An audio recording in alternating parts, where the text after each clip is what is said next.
Siste 2 månader har vi lyst allt Nya testamentet in. John utgåvan som färdig printingar. Det börjar jag på en väg till livet nu. Och jag lyser det bara upp ur färdtelefonen faktiskt.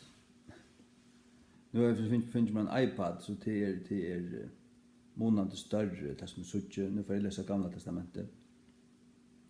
Något ring för jag egen sitter och läser ur den här färdtelefonen, men man kan zooma in till oss så man har en kolonn efter brödden av färdtelefonen tar en ligger så flyter man bara texten sådär.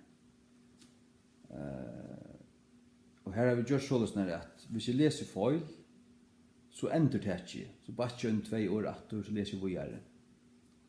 Det vill säga att öjna för togene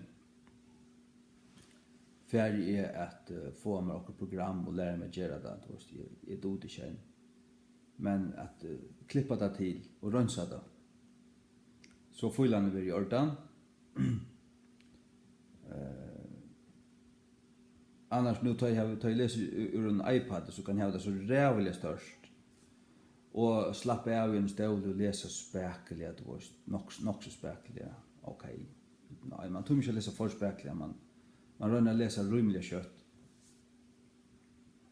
Men ta läser man negrattar, tar man ser texten, åren i ordentligt stor, åren i 2-3 centimeter stor eller sånt där. Särskilt hvis man har en penn, man hälter pennen av linjen, man nästan flyter pennen, alltså kvar som man läser. Så läser man rätt, så byter man någon till år om eller något, så tar man 8 år sen. Så får man vidare. Så det är planen för att läsa allt Gamla testamentet in och läsa det till hemmasynen. Och rensa det öjna för togene. Det vill säga här är feiler, 1, 2, 3 feiler i hver kapitel.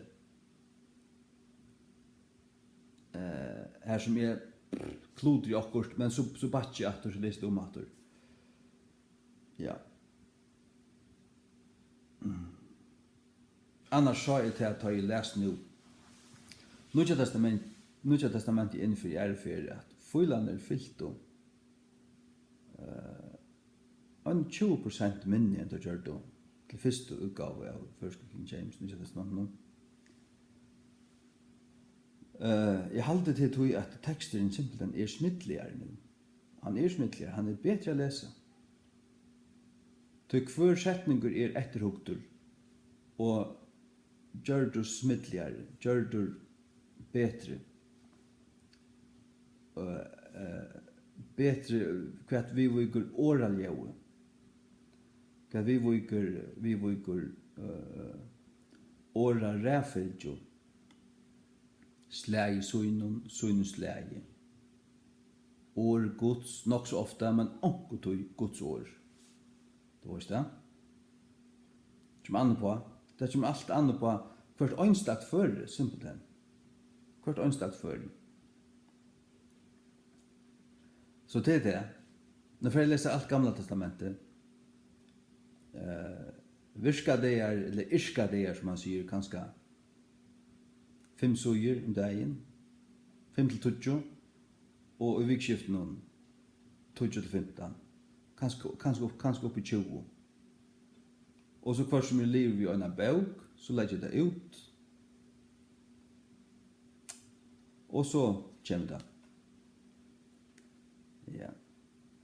Så hvis onkel hur ho att lusta och lära First King James att känna och du har en iPad så kan du få in hemsidan som är och välja en fil och lusta efter honom och ha PDF-en öppnad av First King James Gamla testamentet eller Nya och fylla vi här. Ja.